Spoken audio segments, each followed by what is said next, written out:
গত কয়েকদিন থেকে ফেসবুক চালু করলেও খালি দেখা যায় সুরমা সাদ্দামরে নিয়া রুস্টিং অথবা এই সেই অতা অতা যেটাও একটা ঘটনা ঘটছে তার বেটার লগে।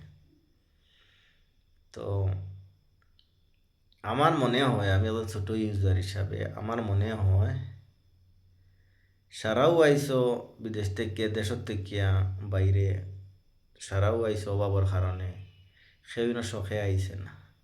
হয়তো কেউ না আইয়া রুজি করিয়া হে বড় বনছে অথবা পুঁজি বানাইছে, বানাইয়া এ একটা লাইনে উঠছে। আর নাহলে প্রথম তো সারাও শুরুয়াত সব তো রুজির উদ্দেশ্য, টেকার উদ্দেশ্য বাড়িতে বাইরে হয়েছে মা বাপ বোন ভাই সারা ফেলাইয়া। তো দরবার যদি অন্য কোনো স্টেটের মানুষের লগে হইতো অথবা অন্য কোনো জায়গার মানুষের লগে হইতো, তাহলে মানুষে একবার হইল না যে যাক আর এক জায়গার আর এক জায়গা সারা হইল লাগিয়া, তুমি তো সারা হইল লাগিয়া আসামর একজনের মুখ রাইত হইলে আর একজনে দেখতায়।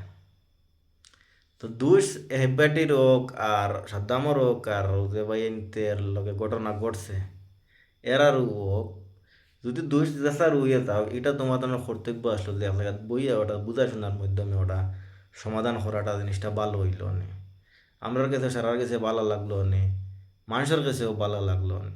ও যে যে জিনিসটা যে বর্তমানে যে ফেসবুক ইনস্টাগ্রামে দৌড়ার, এটা ঘুরি ফিরি যে যে যেরার গেছে গিয়া দৌড়ানি খাইছে বেটায়, আর যে বেটায় দৌড়াইছে এর আর কিছু নাই।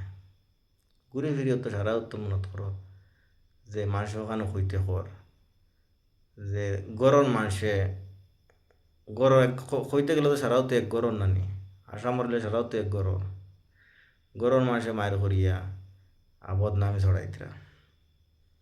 তো এর বাদেও যদি আপুসের মাধ্যমে গরমের মাধ্যমে শেষ না হইতো, তে আমার মনে আসিল এটা প্রশাসন আসিল, প্রশাসনের জয়রে এটারে ব্যবস্থা নিল অনেক কড়াভাবে। যার দোষ গুণ খার দোষ গুণ তো এটা তো আর আমরা দেখি আর না, আমরা বিস্তারিত দেখি আর না শুনি আর না, সেওর তো এরে দোষী হেরে দোষী আমরা কইতে পারতাম না।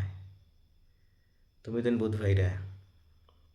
তো যাই হোক, যেখান ঘটি গেছে এখান তো আর ফাইতে নাই।